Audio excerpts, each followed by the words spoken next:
روزہ فرض رہا ہے. گزشتہ شرائع میں 4 روزے فرض تھے، ہر مہینے کے 3، 13، 14، 15 اور عاشورہ محرم.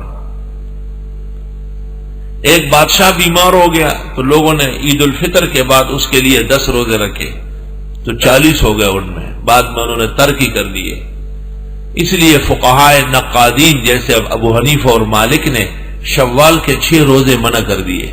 مکروہ کہا ہے، بدعت کہا ہے، جفا کہا ہے، اسم کہا ہے. موطا امام مالک صفحہ 256. لوگ سمجھتے نہیں، روایت میں آیا. وہ ہر روایت قابل عمل نہیں ہے.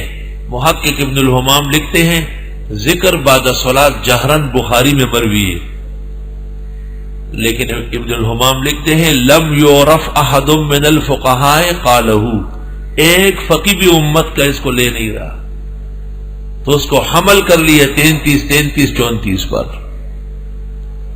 خیر یہ مسئلہ طویل الذیل ہے، روایات وارد ہے. ایک محدث مجھے کہتا ہے ایک جگہ میں، یار صحیح مسلم کی صحیح حدیث سے آپ نے انکار کر دیا ہے. میں نے اس کو ایسا، میں نے کون سی کتاب پڑھا تھا؟ کہنے لگا بخاری شریف. میں نے بخاری شریف میں 7 شوال ہے؟ کہ نہیں. میں کیوں نہیں ہے؟ سعد بن سعید کی وجہ سے نہیں ہے. ثابت بنانی بالاتفاق منکر ہے. تو پہلا فیصلہ آپ کا غلط ہے، سرے سے قول افتتاحی غلط کر رہے ہو. یوں کہو کہ حدیث متروک اور منکر ہے قرن اول میں، محدثین میں سے مالک اور بخاری خلاف ہے، اور فقہاء میں سے مالک اور ابو حنیفہ خلاف ہے.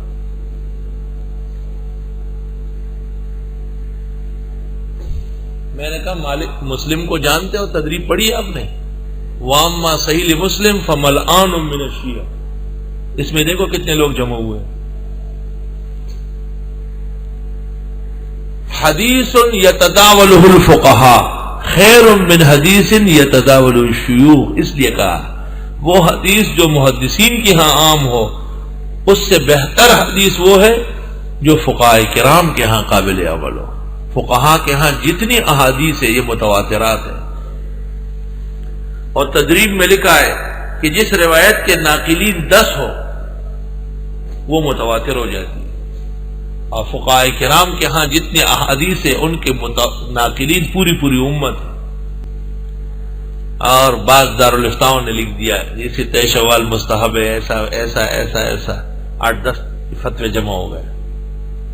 ان کے ایک بڑے بزرگ کے سامنے میں نے رکھے، میں نے کہا یہ فتوے صحیح؟ فرمایا میں نے دیکھا نہیں، آپ بتاؤ. میں نے کہا خیانت پر مبنی ہے. فتح القدیر کی عبارت چھوڑ رہا ہے. فتح القدیر میں 7 شوال کو منہی عنہ میں شامل کیا ہے، مکروہات میں. اور پھر ابن الحمام کہتے ہیں ہم ان لوگوں کو جانتے ہیں جو کہتے ہیں عید الفطر کو ہماری عید 6 دن کے بعد ہے، جب ہمارا 7 شوال پورا ہوگا. صوفیاء کا یہی حال ہوتا ہے، غلو کرتے رہتے ہیں.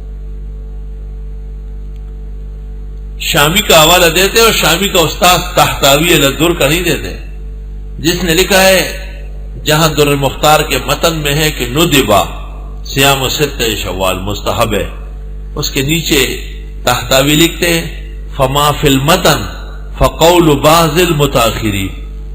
یہ متن بعض متاخرین کے کہنے کے مطابق ہے. متقدمین ابو حنیفہ، ابو یوسف و محمد متفق ہے کراہیت 7 شوال پر.